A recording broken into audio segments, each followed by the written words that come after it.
Universitario Puerta del Mar. Hoy es 21 de junio, a las puertas de un estupendo verano. Hacen 20 grados, viento y poquito con el viento de poniente, pero disfrutamos estupendo. El día de hoy nuestro hangout va a ir dirigido a una patología frecuente en la que último cambio su diagnóstico y su tratamiento se refiere, sobre todo en las guías con esta presentación, repaso de todo lo que tiene. Pues nada, adelante Sandra, que ya puedes empezar.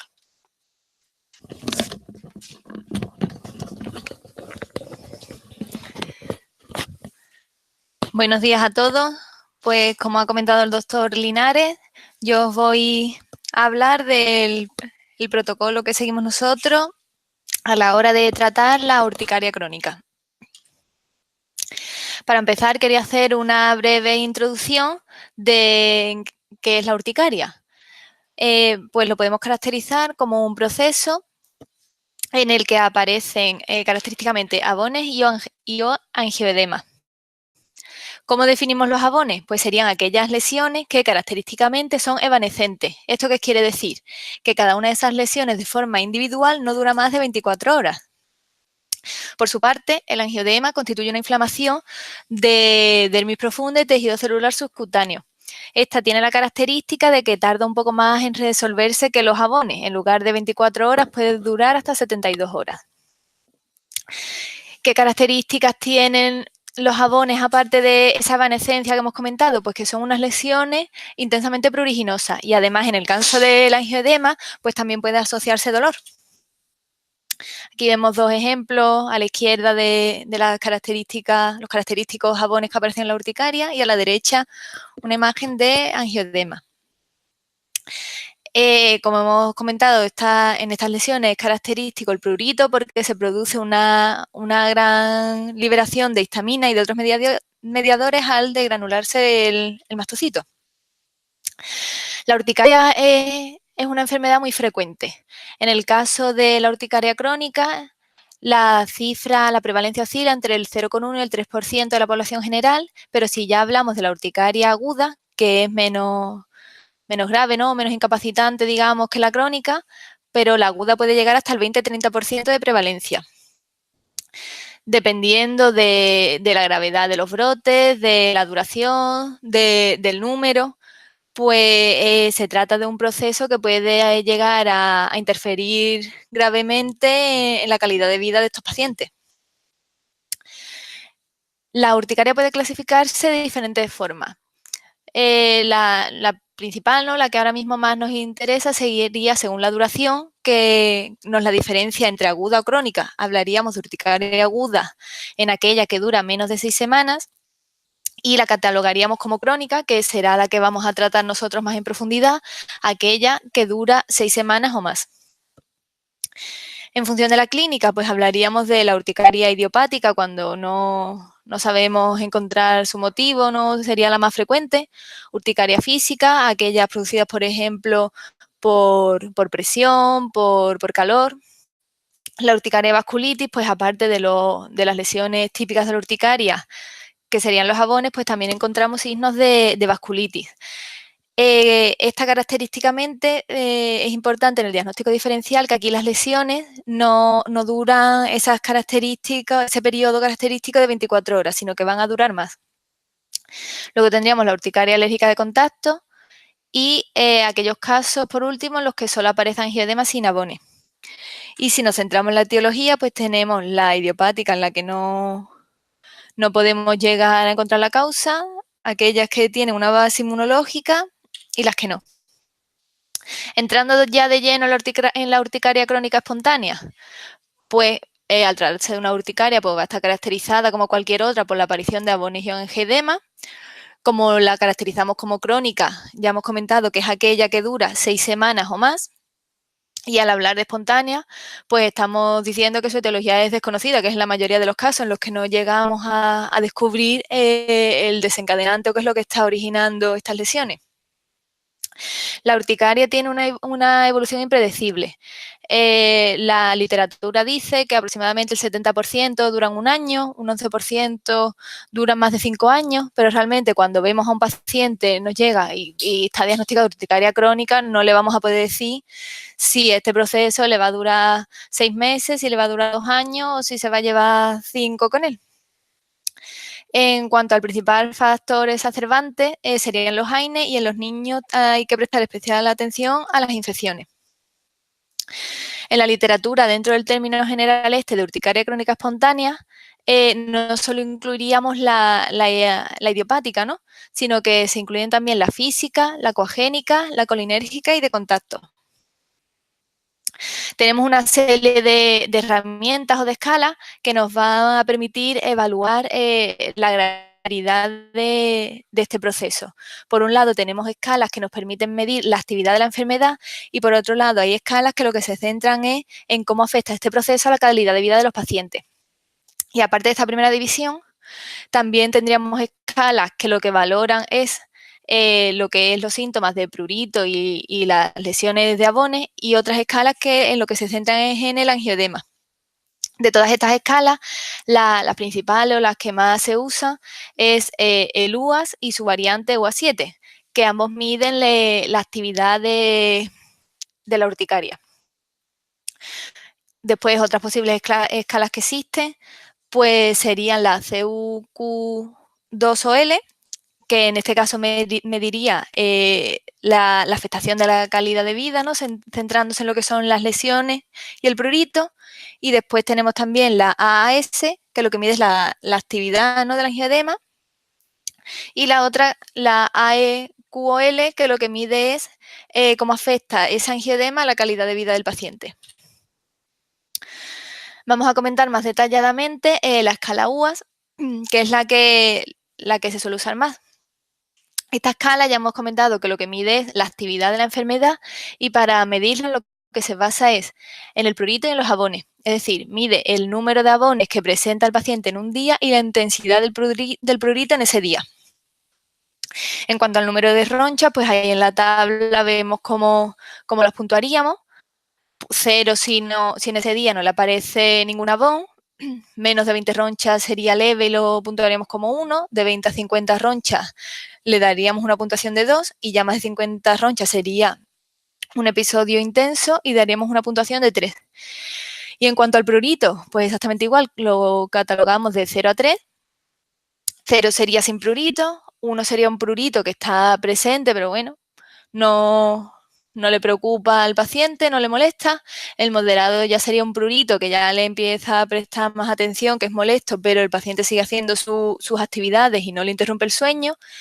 Y ya un prurito intenso sería aquel que no deja que el paciente realice sus actividades, que le despierta por la noche. Por tanto, esta escala tendríamos una puntuación de 0, que sería sin brote, inactivo, a un máximo de 6.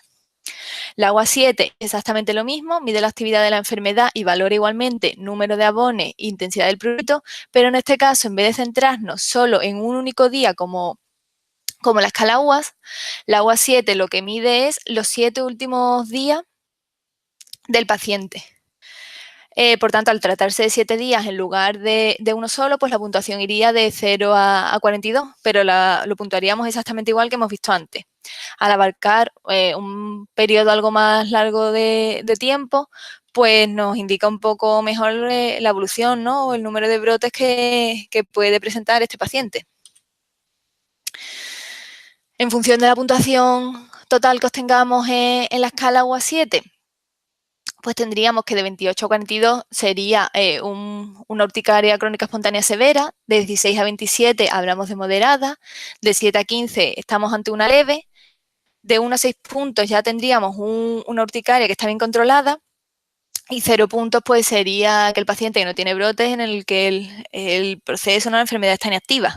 Nuestro objetivo, pues, ¿cuál es? Pues obviamente todo lo que sea menos de 7 puntos, es decir, o que bien tengamos la urticaria bien controlada y que el paciente solo tenga algún brote, algún episodio aislado que no le incapacite, o lo ideal pues que no tenga brotes de lesiones, que esté inactiva. En cuanto al diagnóstico de la urticaria, pues lo primero que hay que decir es que es un diagnóstico clínico. Aquí no tenemos que pedir un gran número de pruebas complementarias, ni es fundamentalmente clínico. Aquí lo principal y lo más importante es que realicemos una correcta anamnesis y una buena exploración del paciente. En la historia clínica, ¿qué es lo importante que debemos incluir? Pues obviamente el tiempo de evolución, porque por lo que hemos comentado antes, según sea el punto de corte de 6 semanas, pues la catalogaríamos como aguda o crónica. La evanescencia de las lesiones, hablaríamos de urticaria cuando dura un máximo de 24 horas. Si ya estamos hablando de lesiones que duran más, pues ya podríamos estar ante una urticaria vasculitis. El sexo del paciente, ¿no? Porque la urticaria característicamente es más frecuente en mujeres, posible desencadenante, cuántos brotes suele tener, si hay otros síntomas psicocorrientes o cuadros autoinflamatorios, si ha tenido un angioedema, tratamientos que haya hecho previos que hayan sido más o menos efectivos. En cuanto a la exploración física, pues lo que hemos comentado de la presencia de los jabones y si asocia o no angioedema. Respecto a las pruebas complementarias, pues ya hemos dicho que no tenemos que pedir un gran número. De hecho, en la urticaria aguda, aunque nosotros ahora nos centramos en la crónica, pero bueno, comentar que en la aguda ni siquiera necesitaríamos ninguna prueba complementaria. La biopsia cutánea, pues no recurrimos a ella únicamente si estamos hablando de lesiones que duraran más de 24 horas o que asociaran algún síntoma sistémico, pues ya nos la podríamos plantear. También es importante que muchas veces, ¿no?, en atención primaria hay duda con esto, comentar que la urticaria crónica espontánea no es ningún tipo de alergia, no está relacionado con alergia a las comidas. Entonces no es necesario ponerle una dieta restrictiva ni quitarle a los pacientes ningún tipo de alimento porque no le va a influir. Y actualmente pues no tenemos ningún biomarcador que nos permita valorar la actividad de la enfermedad. Las pruebas que pediríamos, pues un poco de rutina, ¿no? Pediríamos una analítica básica que incluyera hemograma, bioquímica, VCG, PCR. Y podríamos meter también el complemento y la TSH con los anticuerpos antitiroideos por tema de si asociara, ¿no?, se asociara con algún proceso autoinmune. Una serología y en cuanto a autoinmunidad, pues podríamos completar con unos ANA. Las pruebas que aparecen a continuación las pediríamos según el caso concreto en el que estuviéramos. Si se trata de un paciente que asocia angioedema, pues pediríamos también el C1 inhibidor, porque hay casos de angioedema hereditario, ¿no?, que se asocian a un déficit de este. Si sospechamos una urticaria vasculitis, pues ya incluiríamos también un sistemático y sedimento de orina con el cociente albúmina-creatinina. Y en el caso de que el paciente, por la historia y por los síntomas, nos haga pensar que se trata de una urticaria inducida por frío, pues incluiríamos también la escleroglobulina. Entrando ya de lleno en el tratamiento, pues actualmente tenemos 3 fármacos principales que son los que vamos a utilizar. Estarían los antihistamínicos, el omalizumab y la ciclosporina. Algunos puntos claves del tratamiento, aunque luego lo vayamos desglosando y veamos un poco el algoritmo a seguir. En cuanto a los antihistamínicos, pues usaremos de segunda generación fundamentalmente. Intentemos evitar aquellos antihistamínicos con efectos sedantes y no se recomienda tampoco combinaciones de distintos antihistamínicos. Podemos empezar por una dosis de antihistamínicos por 2, pero en caso de que fuera necesario por la severidad del brote, pues podríamos llegar hasta una dosis por 4, no habría ningún problema por ello. De hecho, está dentro de las guías. Se ha visto que el Montelukast no tiene gran utilidad en esta patología. En cuanto al omalizumab, luego lo comentaremos más en detalle, que es el nuevo fármaco, ¿no?, nuevo entre comillas, porque ya nosotros lo manejamos y tenemos ya un número destacable de pacientes con este fármaco. Y en cuanto a los niños, pues por el hecho de ser niños no deben ser tratados de forma diferente a los adultos. Este esquema, ¿no?, donde vemos los diferentes escalones, los diferentes pasos a la hora de tratar la urticaria crónica. Ahora los comentaremos más en detalle. Y aquí un pequeño inciso donde vemos que existen algunas mínimas diferencias entre las guías europeas y el consenso español. La primera línea y la segunda sería igual, serían los antihistamínicos a distintas dosis, y ya en la tercera línea habría algunas diferencias porque vemos que en la europea omalizumab, ciclosporina y montelukast están al mismo nivel, y en el caso de las guías españolas vemos que tras los antihistamínicos de segunda línea tendríamos el omalizumab seguido por la ciclosporina, y en principio en esta guía el montelukast se ha dejado de lado. Resumiendo, con el abanico de fármacos que tenemos, ¿cómo los vamos a utilizar? Pues de primera elección, los antihistamínicos de segunda generación. Que estos ya no funcionan, pasaríamos al segundo nivel, que sería el omalizumab a 12 de 300 miligramos subcutáneos mensuales. Que este no falla, pues pasaríamos al tercer escalón, que es la ciclosporina a dosis de 200-300 miligramos diarios. Que estos tres escalones anteriores no fallan, que sería raro porque las guías recogen que prácticamente más del 90% de los pacientes con estos tres escalones estaría controlada su urticaria, pero si en algún paciente pues no fallara, pues ya un poco intentar dazona, metotrexato, hidroxicloroquina, un poco ir probando a ver qué es lo que le puede ir mejor a ese paciente y si alguno de estos fármacos le funcionara. En cuanto al primero de los grupos, los antihistamínicos, pues ya hemos comentado, sería la primera opción del tratamiento. También os he dicho que habría que usarlos de segunda generación, por ejemplo, loratadina o cetiricina. En la literatura no hay evidencia de que dentro de los antihistamínicos de segunda generación haya unos mejores que otros. Así que utilizar pues el que uno esté más acostumbrado, tenga más experiencia, o un poco a gusto de cada uno. En pacientes embarazadas, la loratadina se ha visto que es seguro. Entonces, en cuanto a los antihistamínicos, comenzaríamos con dosis por 2, es decir, un comprimido cada 12 horas. Si vemos que pasadas unas 2-4 semanas no conseguimos controlar los brotes, o antes si vemos que el paciente tiene un brote importante, que los síntomas no son tolerables, pues lo que haríamos es aumentar la dosis de antihistamínicos por 4, 2 comprimidos cada 12 horas. ¿Que vemos que con esto está el paciente bien controlado?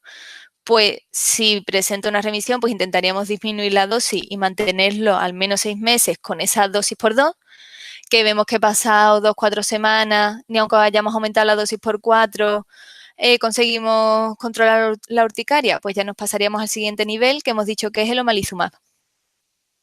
El omalizumab actualmente es la segunda línea de tratamiento. Ha mostrado una elevada evidencia y tanto que ha llegado a ponerse por encima de la ciclosporina, que antiguamente era nuestra segunda opción.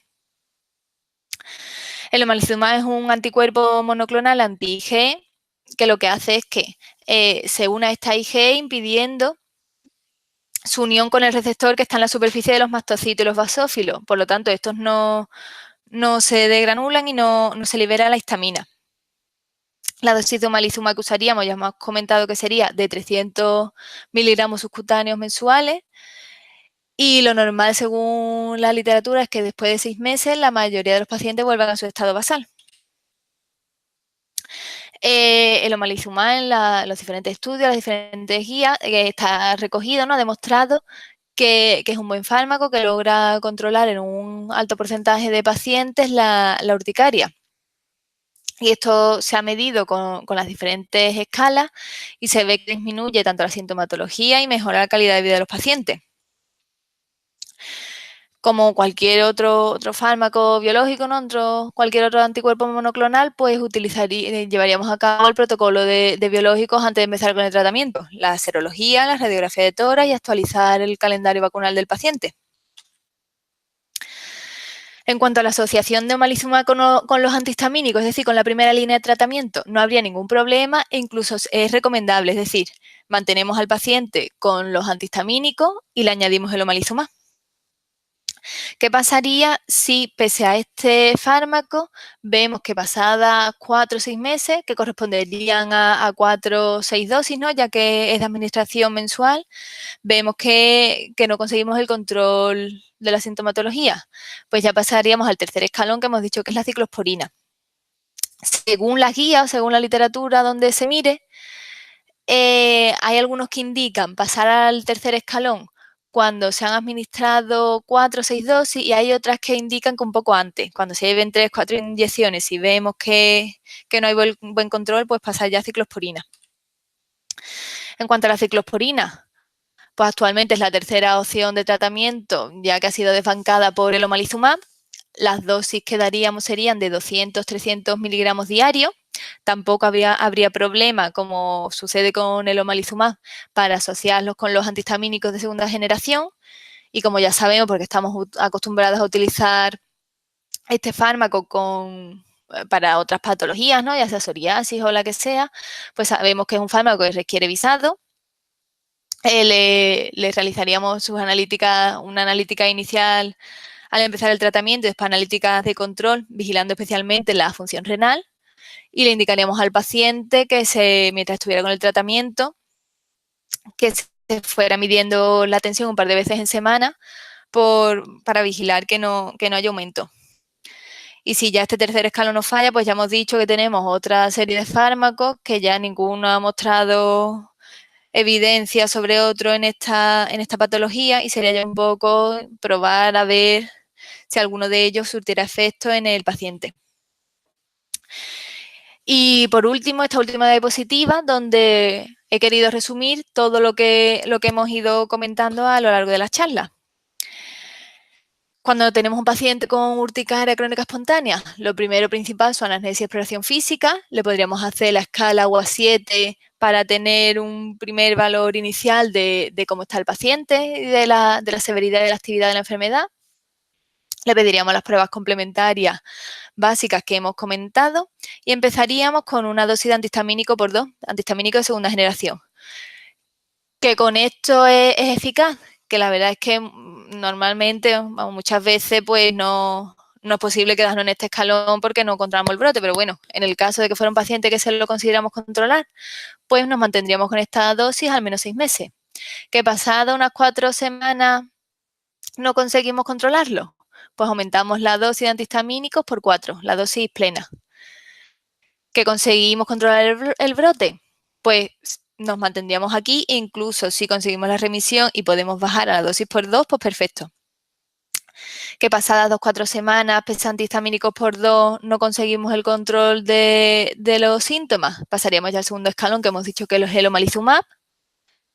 Si tras aproximadamente unas 4 dosis del fármaco tampoco viéramos que hay una ineficacia del tratamiento, pues mantendríamos los antihistamínicos, pero sustituiríamos el omalizumab por la tercera línea de tratamiento, que sería la ciclosporina. Y ya por último, pues como dijimos antes, si todo lo anterior falla, pues ya un poco intentar el resto de fármacos que nos quedan. Pues esto es todo. Espero que os haya sido útil la charla y que os haya gustado y muchas gracias por su atención.